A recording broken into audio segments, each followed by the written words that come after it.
Liam Scheff Show on UCY TV, Truth Frequency Radio, and anywhere else this is broadcast, or recast, YouTube, etc. FBI Social Network. My new book, The Truth About Love, is available on Amazon on Kindle. It's very funny, I think psychologically true, and in some ways actually true. Some ways, not all. Some ways actually true. Story of a version of myself, fictionalized version of myself, emphasizing the artist rather than the writer and researcher. Coming to terms with the fact that I'm not monogamous, but I am sensitive. So sensitive, the sensitive artist type. Let's look. Let's see. Oh, I pulled out the cord. Hold on. Let's just see if we can get back to this. I'll look up a review. Truth About Love, a novel about finding you're more than one.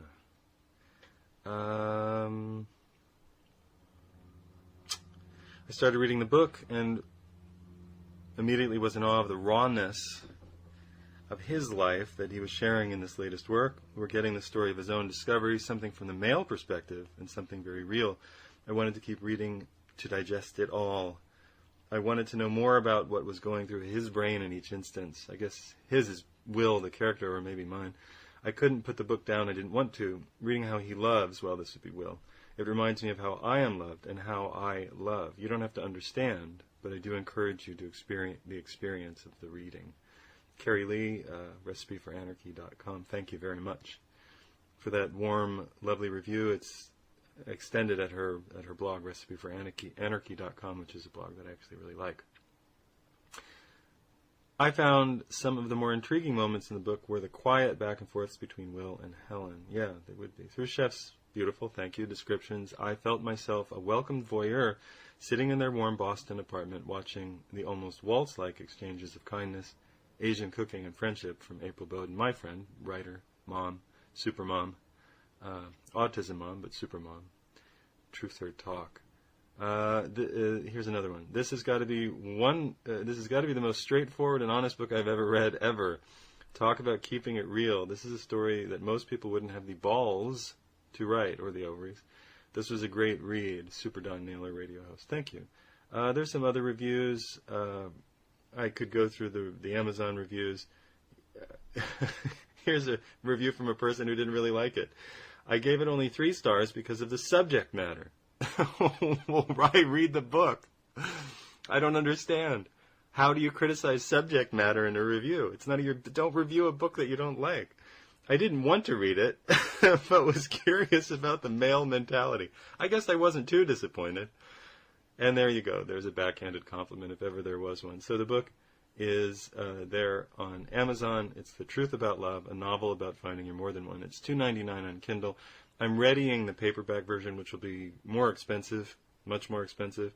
But if you're a stickler for paperback, you'll be able to get one for $12 or $13 in about a month, sometime in April. That sounds about right. I just have to polish and brush up a couple of things that can pass in a Kindle edit that will get sorted for a paper edit, and I have to make sure the files are correct, and the image and the cover is correct, and it has the ISBN on the back, and room for the UPC code because we're all slaves. We're going to talk about, on today's show, we're going to talk about blooms. Blooms and die-offs. Bloom is not a character from Joyce. Well, maybe Bloom is a character from Joyce. Bloom is not something that you give to somebody you love. Maybe it is. Bloom is not something that you do in spring. Maybe it's something you do all year long. But a bloom is what happens when a population comes upon a new food source and grows and grows and grows until it hits a very real wall, or a proverbial one. In any case, the numbers go back down to about what it was before the bloom. It's called a die back or a die off, and we'll talk about that. But I want to say this. I have to put in a word for myself. I like doing this work very much. I like being able to be a researcher and a writer. I'm working on another book right now. The book is called This Is All Temporary. I might make it available for, I don't know. I might make it available for pre-sale by April, or I might not. It depends. Amazon can sort of screw you up with that. But the book is about where we're headed, and where we're headed is die back, die off. I'm not pulling any punches, and I'm not offering you any hopeful solutions. I don't believe in that kind of thing. I understand the human species pretty well at this point, and hopeful solutions don't cut it. Just ask the Crusaders. Just ask the people inside of Constantinople each time it was being sacked. Sacked is a funny word. Each time it was being overrun by hordes trying to break in and steal their goods. Just ask any of the priests and prelates who ran the world through the Middle Ages if they ever just let their ethics or morality or their so-called belief in a so-called savior get in the way of them collecting money and screwing anybody that they wanted to. No, not really. People in power tend to stay in power. Power tends to corrupt. Absolute power corrupts absolutely. All great men are bad men, said Lord Acton. The human species doesn't like to get out of its own way, and it's not going to. We're a funny little water ape of some sort. We'll get into that too. We're a tool-making, storytelling, spiritual creature, and we don't ever say no to a good meal. Not really. Even if we're not hungry, we'll just keep it in mind for later. Like, can I eat in 20 minutes? Because I'm not hungry right now. Is 20 minutes okay? We're not going to stop. We're going to die back. Now, if you enjoy this sort of positive, uplifting experience, you're going to have to make it possible for me to do this work. You're going to have to go buy my books or put a little money into my PayPal account. I'm going to have to expand my ability to accept donations. It's not something I've really drummed on, but I'm just getting to the point where I'm deciding that this is what I do. I know that sounds funny, and I've never approached this as a dilettante. I sometimes have a bad commercial instinct. You know, I was more after the truth than I was after anything else. But this is what I do. So if you want to support me, you could put in $10 a month or $20 a month or $5 a month or $100 at once or whatever you would like or whatever you can afford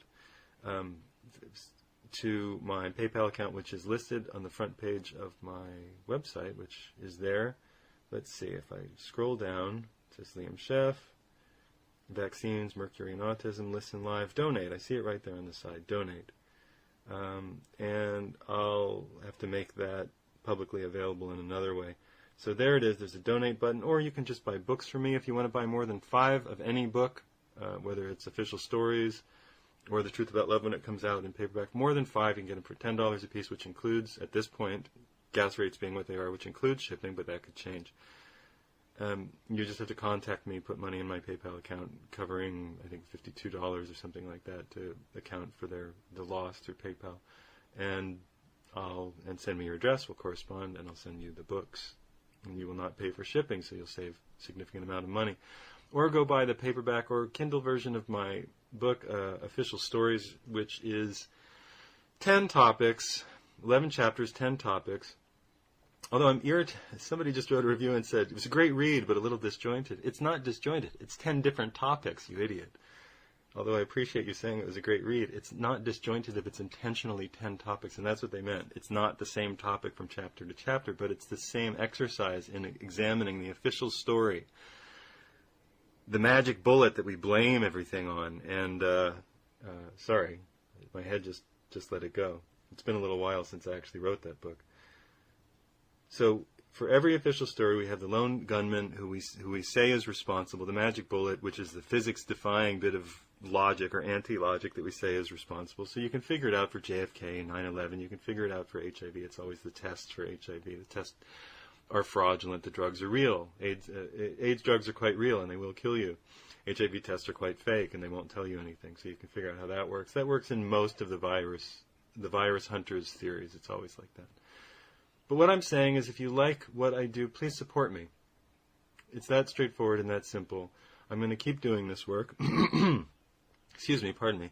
Even if I have to take a job at Borders bookstore, which doesn't exist anymore, and you know how hard it can be to do that. I'll need a time-traveling cloak.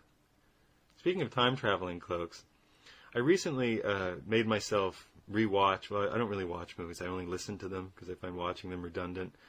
I know what it sounds like. It just sounds like I've got like 20 kinds of Asperger's, but I don't. I just find watching them for the most part to be a distraction probably from the script, and I'm probably listening to the script to see what it sounds like. Now, I understand there's some movies that you have to look at parts because they're paced visually, but most, whether you realize it or not, most things that happen in movies of any quality are still based on dialogue. And yes, I just excluded all comic book movies because they're all pure jellyfish, which is what we're going to talk about today on the Liam Scheff Show. We're going to talk about jellyfish in the oceans. After you go buy a book, go buy The Truth About Love. It's $2.99. You'll laugh, and you'll laugh, and you might even get a little turned on and ask yourself what this monogamy thing is all about. Then go buy Official Stories. I think it's $4.99 or $5.99 on Kindle. It's very much worth your time. Now, that's the advertisement. I'm reading an article on QZ.com, which stands for Quartz. It's not a website that I know, but it's one that I suddenly like a little bit, for 2 articles that they've done. And this is what we're going to talk about for the rest of the show. In upcoming shows, we're going to talk about more. We're going to talk more about blooms and die-offs, and we're going to, we're all going to be in class together. I guess I'll be a teacher, but I'm a student too. I'll be transmitting the information as I come upon it, and so we will learn together. That's the goal, that we learn about these things. There's not much we can do about them except know. And perhaps by knowing we can get a little ahead of the breaking wave. Perhaps not. Perhaps we go out and enjoy our lives more for knowing what's coming rather than hiding from it. Perhaps we embrace things that we really want to do instead of waiting to collect a pension that will never come, ever.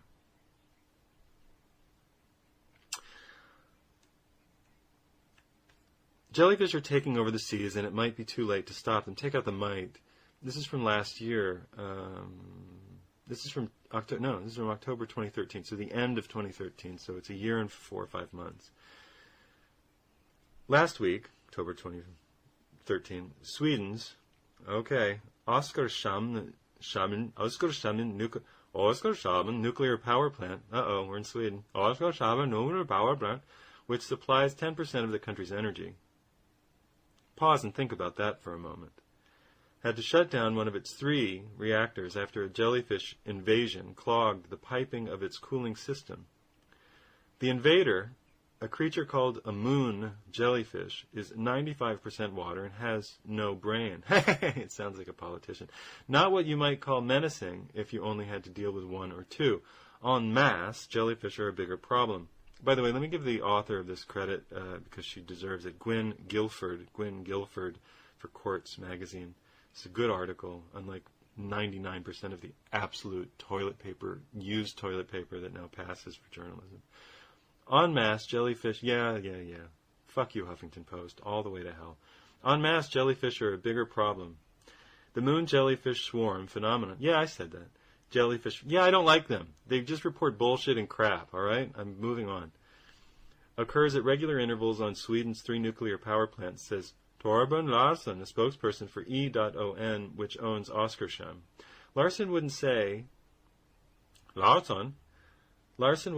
much, which is son of Lars, wouldn't say how much revenue the shutdown cost his company, the company he works for, but noted that jellyfish also caused a shutdown in 2005. It's not his company. He's a spokesperson. He's a puppet. Coastal areas around the world have struggled with similar jellyfish blooms. Why is it a bloom? She says now, that's why I like her, as these population explosions are known. It's a bloom. It opens. It becomes much wider than it was as a bud, right? Buds and blooms. So a population bloom, this is me now, a population bloom happens when the population moves from a very small, quite manageable number to an immensely unmanageable giant number. Let's think about any populations that we know that have bloomed as we continue on with this article. These blooms are increasing intensity, frequency, or duration, says Lucas Brotz, a jellyfish expert at the University of British Columbia. Hey there. Brotz's research of 45 major marine ecosystems shows that 62% of the ecosystems of the major ocean areas that he looked at saw an uptick in blooms since 1950. Now, I'll tell you why I like this writer. There's a PDF, and you can read it right here. It's attached. In those areas, surging jellyfish numbers have caused power plant outages, destroyed fisheries, and cluttered the beaches of holiday destinations. Boo-hoo-hoo, you say. Well, it's a big deal. Scientists can't be certain that blooms are rising because historical data are too few. Well, I think that that's not true. The proliferation of jellyfish appears in large part to be related to humans' impact on the oceans. Now, I'm talking, the overarching theme here for this show and probably the next 5 is die off and die back, because this is where we're headed. So we're now talking about human impact on the ocean, reading from an article at Quartz Magazine by Gwen Guilford. Thank you, Gwen, or Gwen. The toll we take on the seas may augur, foretell, an augury. An augury has to do with birds, letting out birds. It's what the Romans did to tell whether things were in favor or not. They let these birds. They read the auguries. I believe that's what it is. The toll we take on the seas may augur a new world order of jellyfish disasters, which in turn could devastate the global economy. Good. Fuck the global economy. Fuck it all the way to hell. What has the global economy ever done for the globe? What has the global economy, and this is not her, this is me. What has the global economy ever done for the global ecology? Fuck the global economy. Fuck it all the way to hell. Right there with the Huffington Post. And Fox News. The blight of the jellyfish. Oscar Shum-like disturbances are happening all over the world. Throngs of jellyfish have disrupted power generation elsewhere, from Muscat, I believe that's Russia, I'm not sure, to Maryland, from South Korea to Scotland. These things are worse than the fishing business, where blooms have wiped out billions of dollars in earnings over the last few decades. Who cares? We've wiped out every bloody fish species in the ocean down to tiny numbers. They're also a nightmare for fishermen who must contend with bursted nets and clogged trawl lines. Japan's now annual bloom of Nomura jellyfish, which each grow to be the size of a large refrigerator, 450 pounds, 500 pounds, capsized and sank a 10-ton, 20,000-pound trawler when the fishermen tried to haul up a net full of them. Tourism has taken a hit, too. This summer, a pile-up of 1 million jellyfish along 186 miles of Mediterranean coastline shortened the swimming season for hundreds of thousands of tourists on beach holidays. Oh, what are we going to do? Well, there's jellyfish in the water. I don't know. Let's go back to the pub. All right. Some 150... was ist das hier? Haben wir machen sollen? Some 150,000 people are now treated for jellyfish stings in the Mediterranean each summer. 150,000 jellyfish stings. The box jellyfish, the deadliest creature on the planet. Those swimmers are getting off easy, though. Residents of Australia and Southeast Asia share shores with the dread box jellyfish. The dread box jellyfish.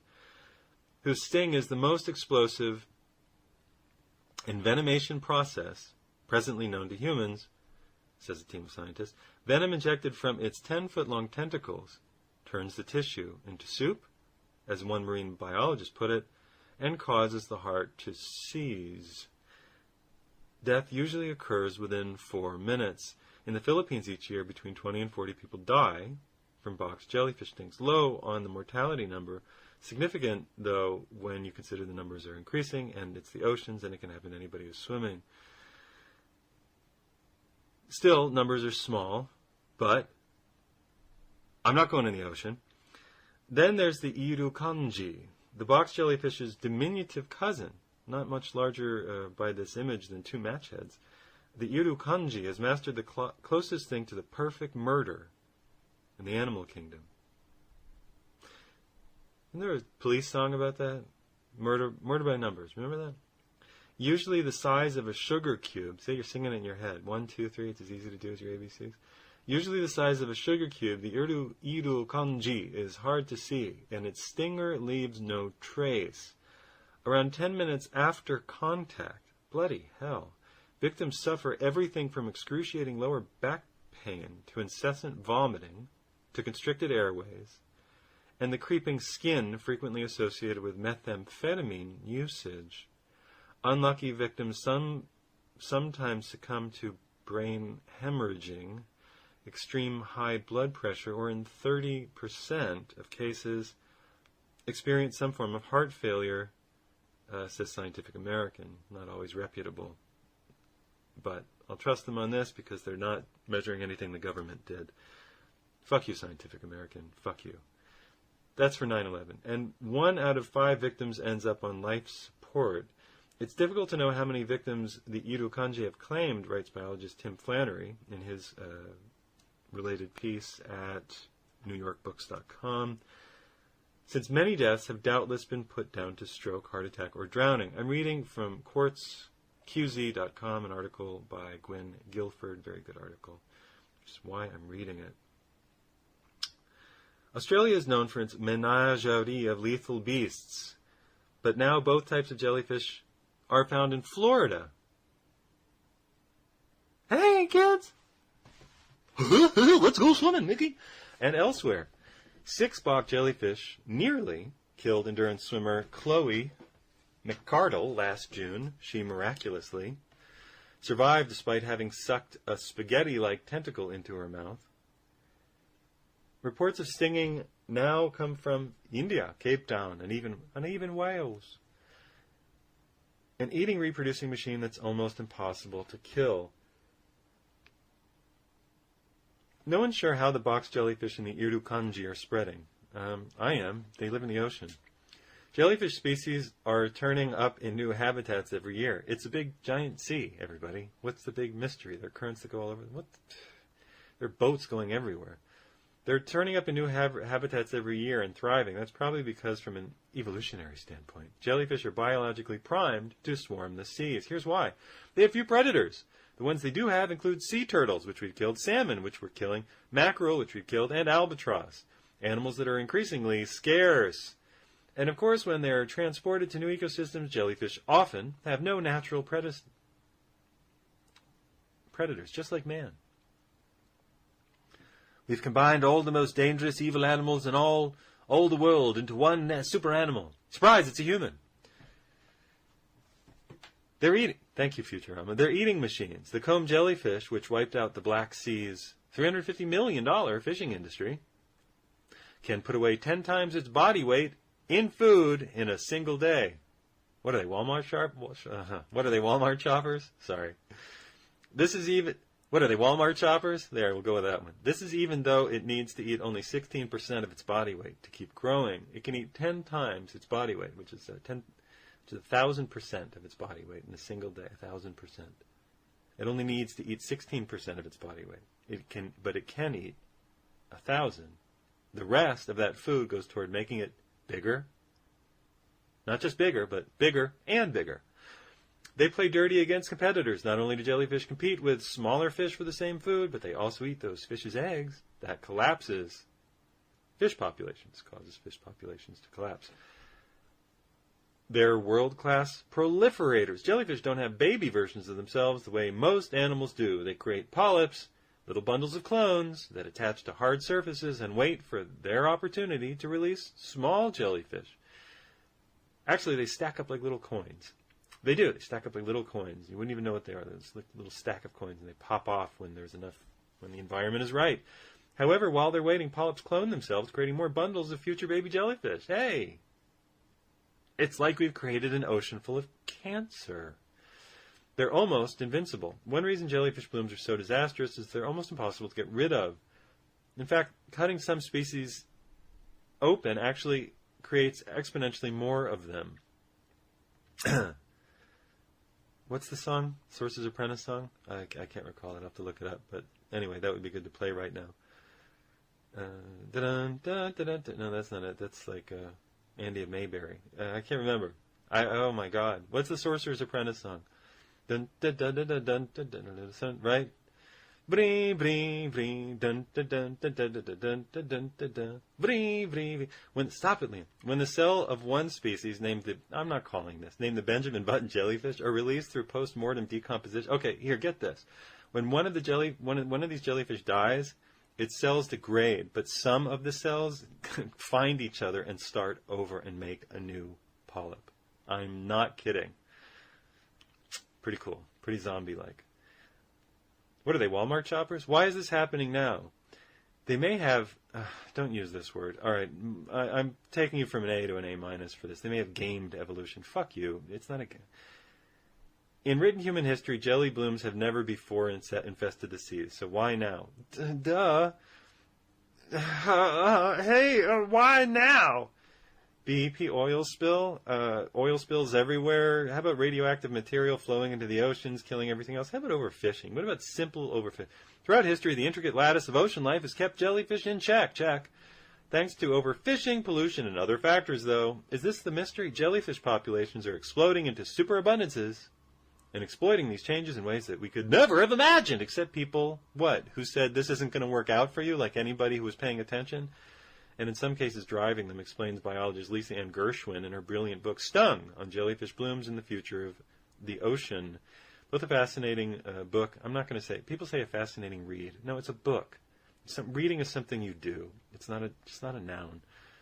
Both a fascinating book and a crucial reference for this story. Here's an illustration of some of those effects explained in more detail below. Dismantling the food chain. Overfishing creates more opportunity for jellyfish to feed and breed. The plundering of, say, salmon removes one of the jellyfish's few predators. Without a curb on their population, growing hordes of jellyfish start eating the eggs of smaller fish as well as their food supply.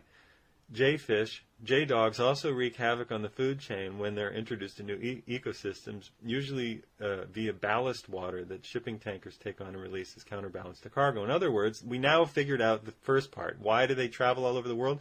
Because big boats travel all over carrying plastic crap from China and oil from the Philippines and whatever from Africa to everywhere else.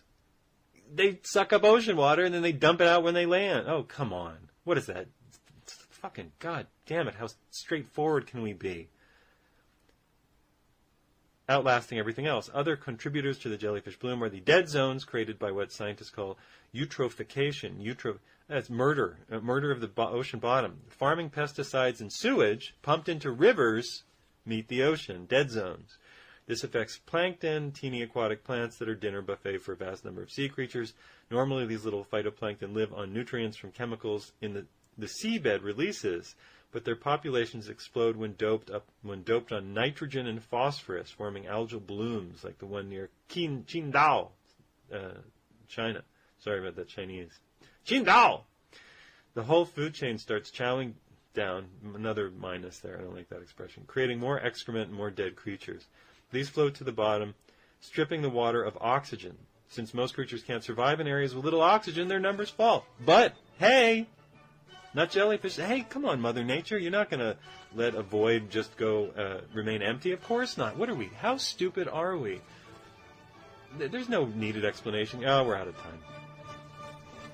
You're listening to the Liam Scheff Show on Truth Frequency Radio and UCY TV.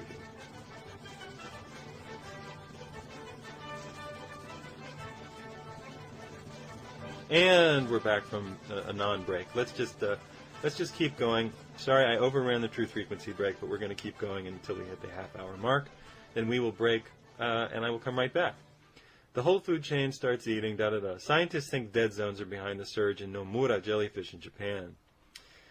The best examples come from China, where pollution from the Yangtze River in western China has formed huge dead zones in the East China and Yellow Seas. They don't need much oxygen. They don't mind the garbage. Get it? So, the ocean will be a thick, sludgy, poisonous mass. That's where we're headed with the ocean. No more fish for everybody. No more fish for everybody. Humans are also helping jellyfish reproduce. Polyps, those clone sacs that churn out baby jellyfish, are key to their ability to bloom in such incredible rapid fashion and shocking numbers, writes the author of that book called Stung, something Gershwin, Lisa, I think. A few centuries ago, the hard surfaces available for polyps to cling to included mainly seabed rocks and oyster shells. Those polyps that couldn't find such surfaces couldn't clone.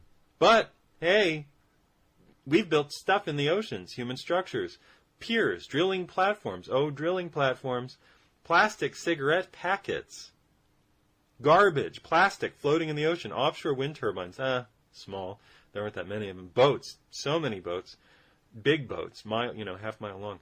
Those are just a few of the new surfaces polyps can cling to.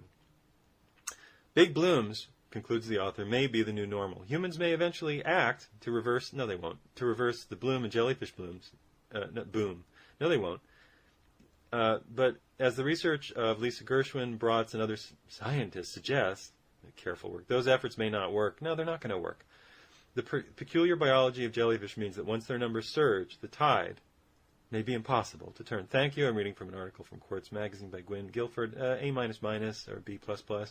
I'm going to give it an A-, because it was a good article. I just didn't like a couple of the word choices, but it was much better than most of the crap you read on the web, because it didn't play a lot of games and didn't tell us we were going to fix the problem by buying a new kind of electric car. F you and your electric cars, honestly. That doesn't make a difference. Not an iota. This is the Liam Scheff Show. We're going to be right back with the Liam Scheff Show. Thanks for listening.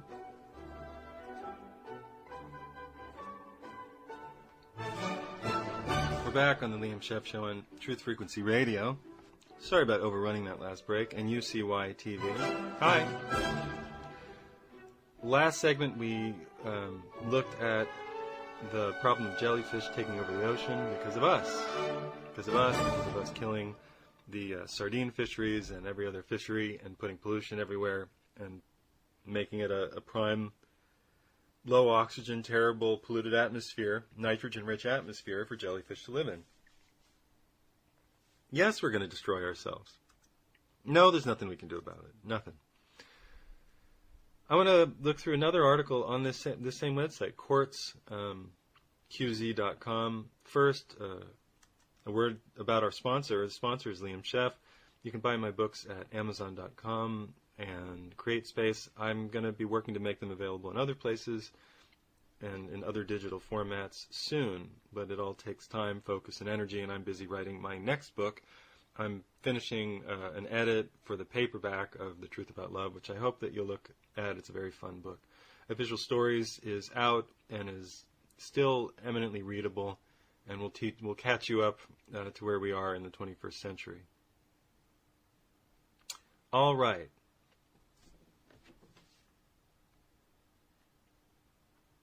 Let's look at this article by Roberto A. Ferdman. A. Ferdman? Yes, he is. That's what it says right here. Roberto A. Ferdman. 5 gruesome truths about the sorry state of the global food industry, dating again from October 2013. Oh, sorry. I mean, I'm slow, I guess.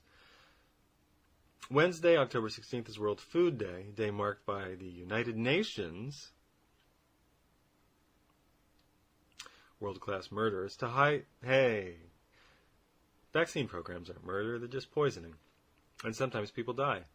To highlight the obstacles, I know if you're new to the show or new to the concept, you don't understand that, but you go inject yourself with a little thimerosal and let me know how it goes. To highlight the obstacles facing the global food industry. Hey, global food industry, go fuck yourselves. It's really the global petroleum food industry, as well as the most viable solutions for surmounting them. They will not be surmounted. The topic of this year's discussion centers around sustainability, specifically how efficient, well-managed, and sustainable food systems can help alleviate global hunger and malnutrition. They won't. There are, however, a slew of truths, thank you, Roberto, and this is why we're reading this, about today's unsustainable global food industry, which, if not holistically addressed, will put, he says potentially, I'm taking that word out, will put catastrophic strains, no, will break us. There are many dire realities about the sorry state of global food production, distribution, and dissemination. I know what that sounded like. I'm not going to repeat it. For instance, over 1 billion people are still underfed. That number is about to go way up.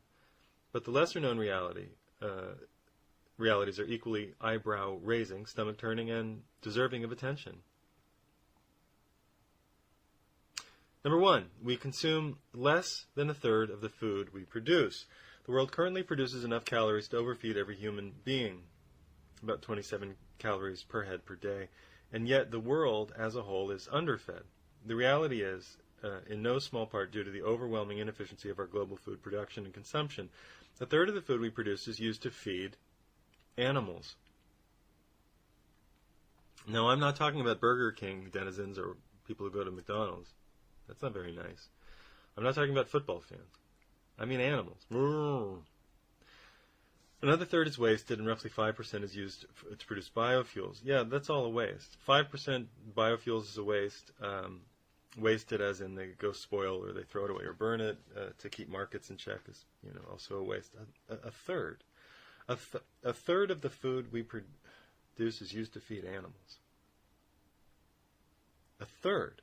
To feed large animals. Now, a cow requires, 2,500 gallons of water and 16 to 20 pounds of grain, beans, or other food to produce 1 edible pound of bloody flesh. In what way does that make sense? It doesn't. It should have been stopped decades ago. That's why I became a vegetarian, by the way.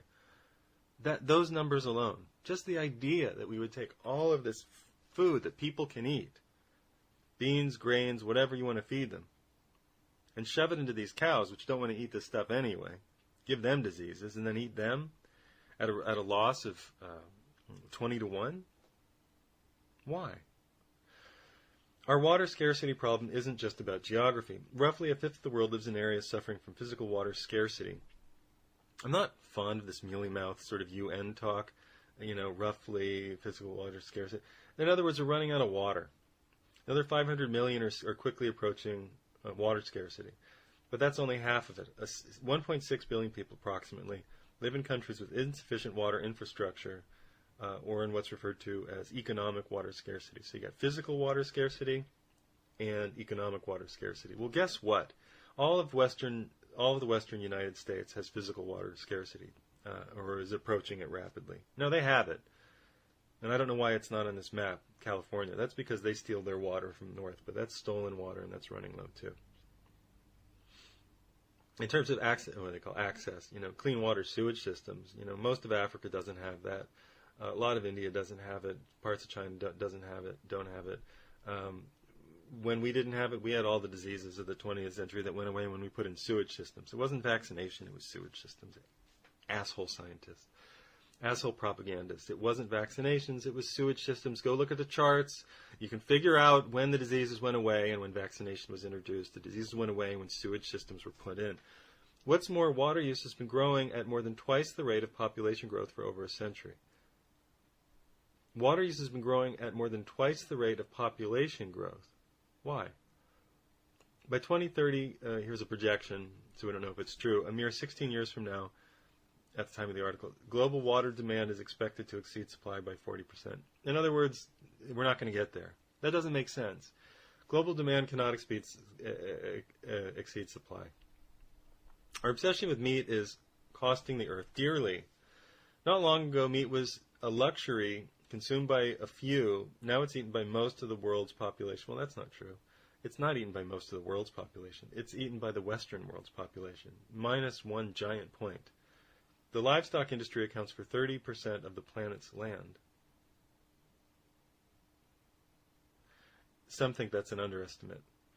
Roughly 15% of world... Oh, fuck you and your carbon emissions. Roughly 15% of the world's carbon emissions stem from the meat industry. Don't care. The worst offender by far is the cattle industry. The beef and dairy industries alone account for a tenth of global emissions. So don't care. I don't care about your fake global CO2 emissions. What they do is they put nitrogen into water.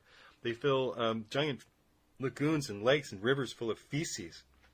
And they kill all life in it. They kill all life in the water.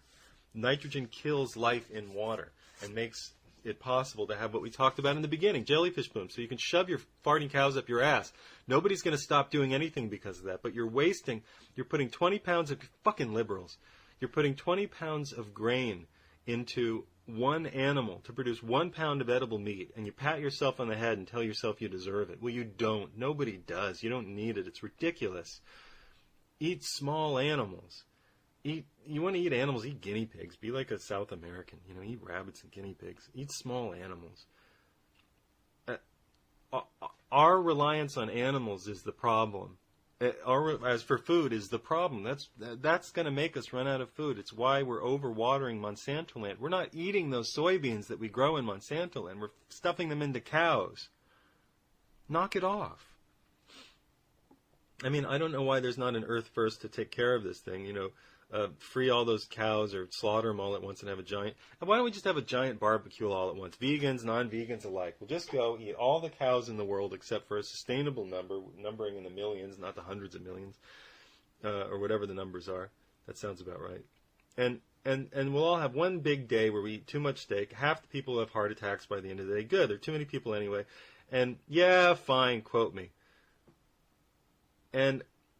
And then we'll be out of the problem of trying to raise cows as a primary food source. Why would we raise the slow-moving herbivore, stuffing it with grain and beans as a primary food source? And what... God, we're stupid. Obesity isn't a problem. It's an epidemic. It's a problem. What began in the U.S. has overtaken the globe. Nearly 15% of the world isn't just overweight, but obese. Well, let me tell you something. Soylent Green may be people, but it's not that bad. The disease, yes, it's a disease. Shut up. I like this article a lot less than I like the other article. It's not a disease. Obesity isn't a disease. It's a life. That's a lifestyle choice. Homosexuality is not a disease or a lifestyle choice. That's natural.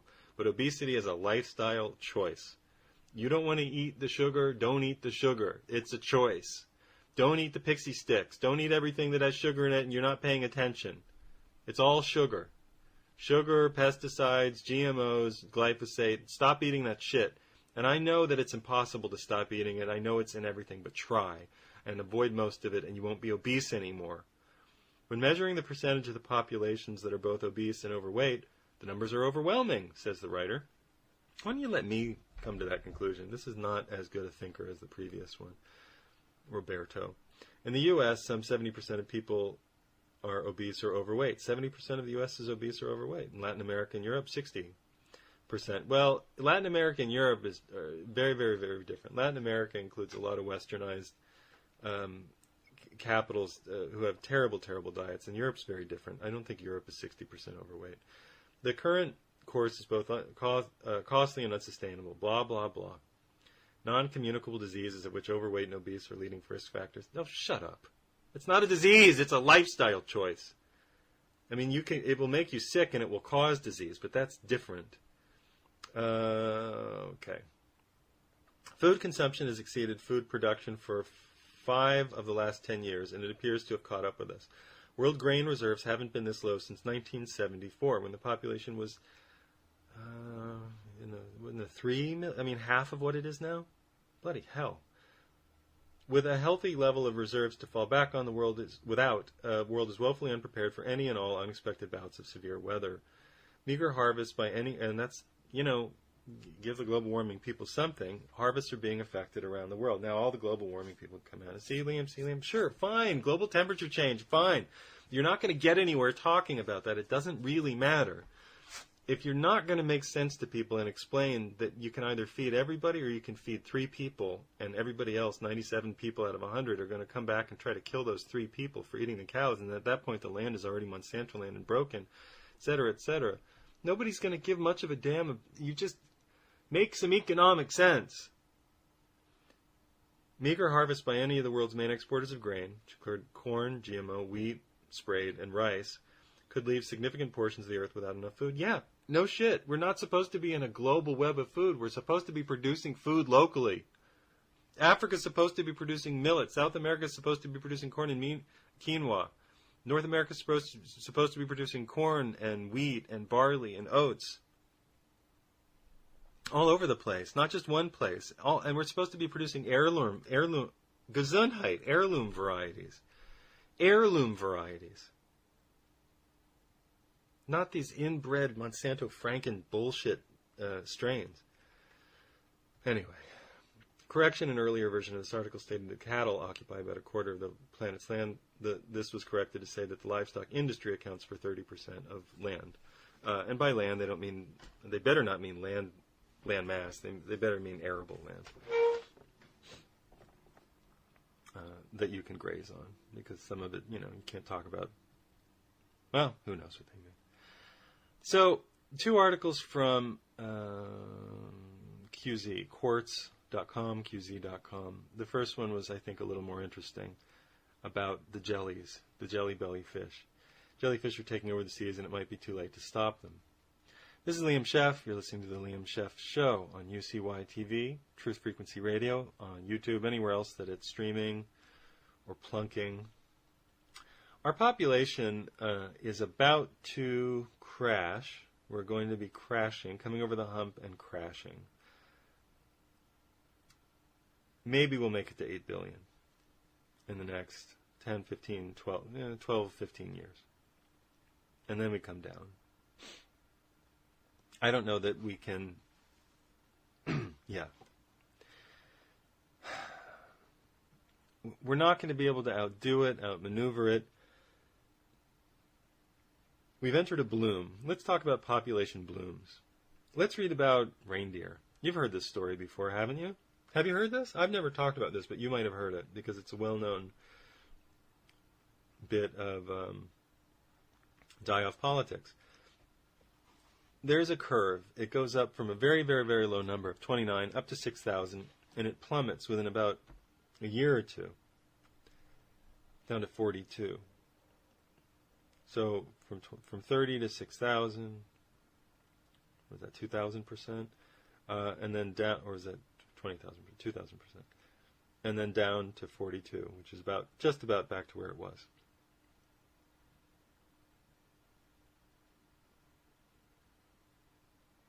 Okay. In 1944, a breed of reindeer was introduced to St. Matthew's Island, which is a 100-something square mile island located off of Alaska in the Bering Sea wildlife refuge, because U.S. military were stationed there to deal with, I don't know what, submarines.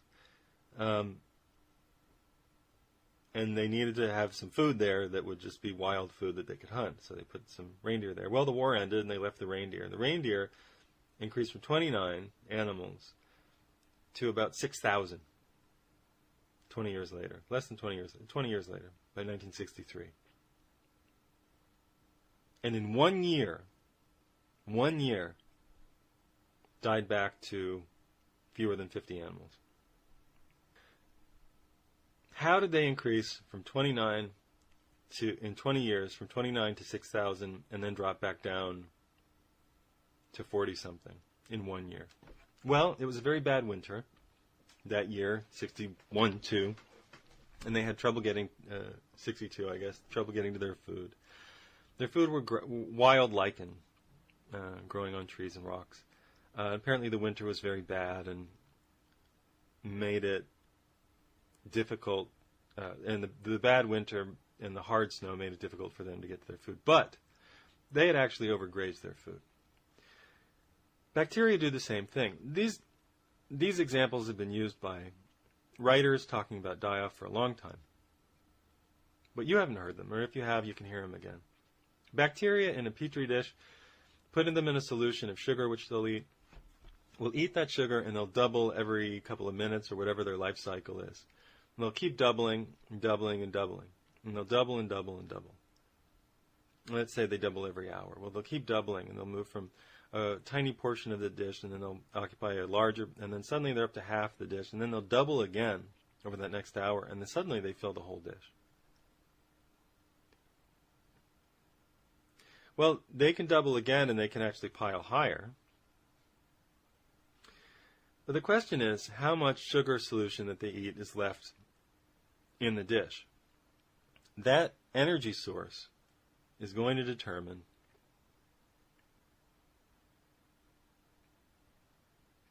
whether they're going to survive or not. And eventually that energy source will run out, and the bacteria will die back.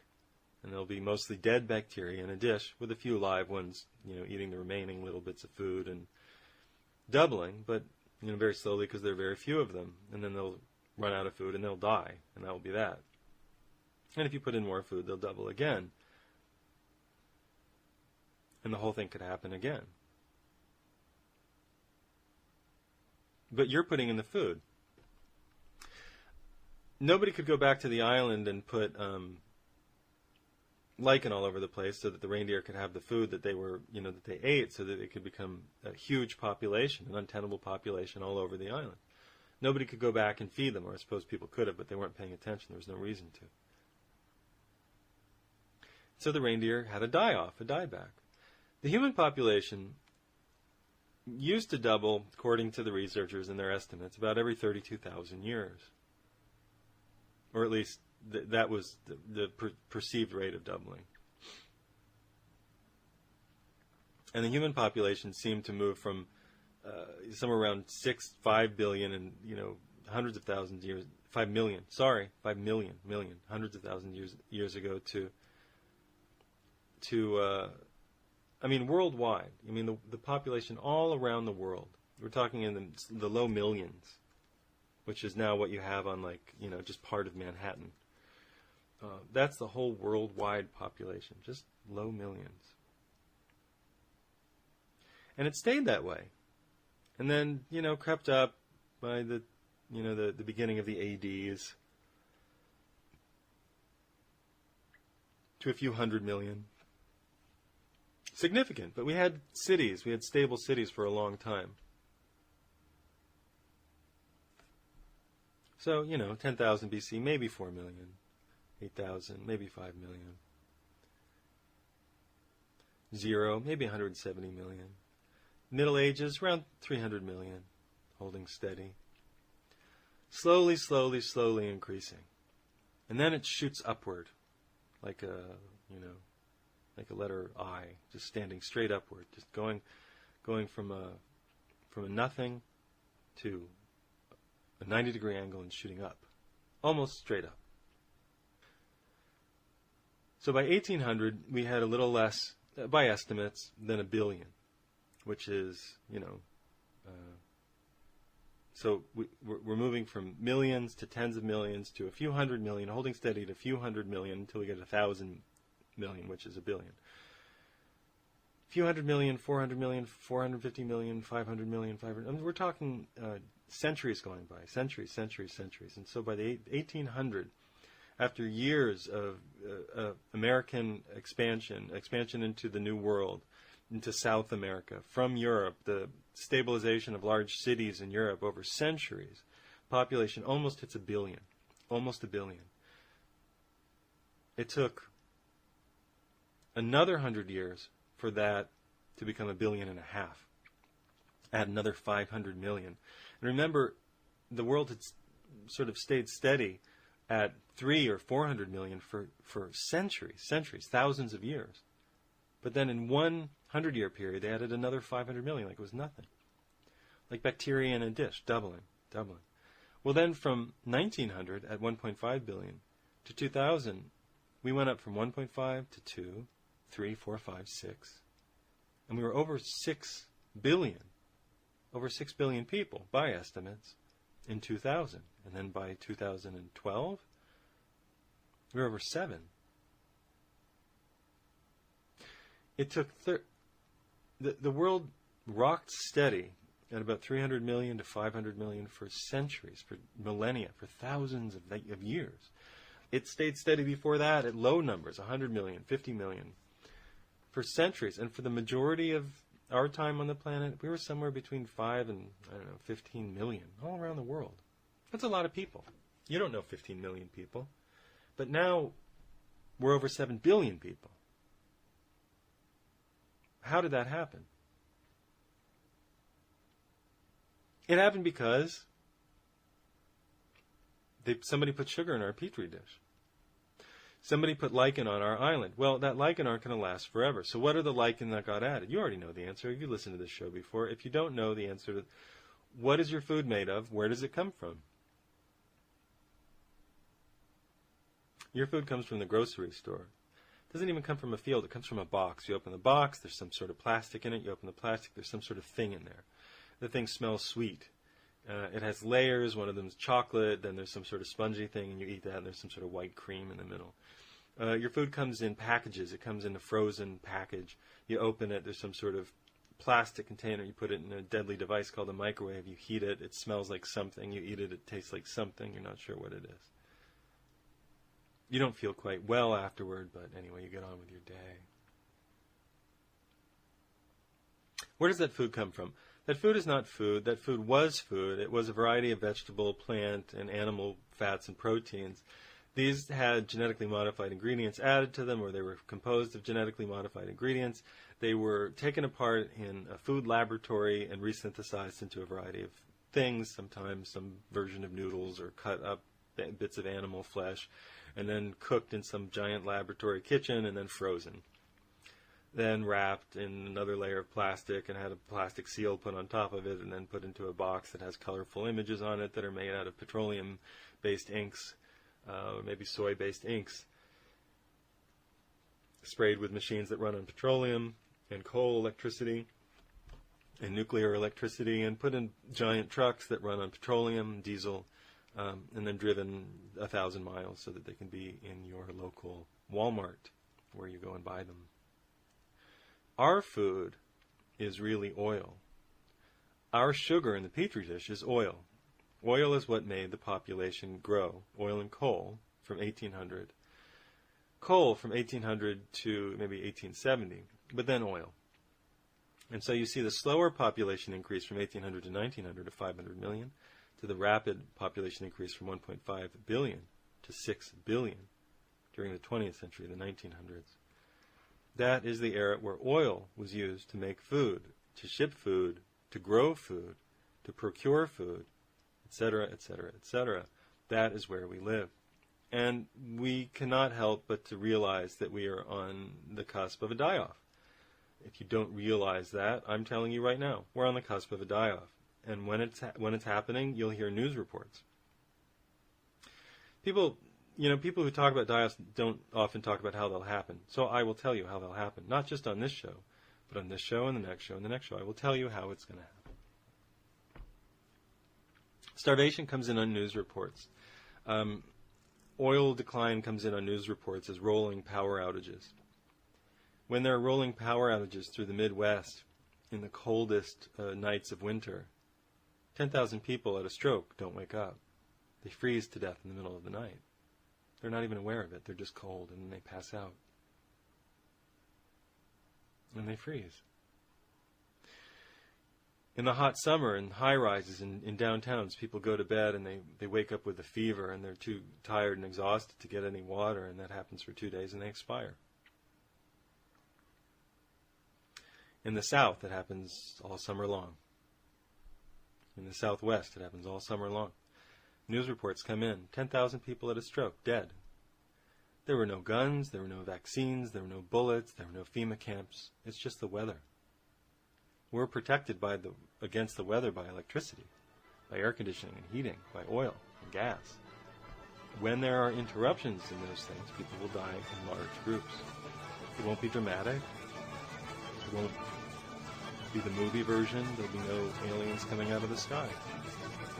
This is the Liam Scheff Show on True Frequency Radio. Thanks for listening. I'll see you next week.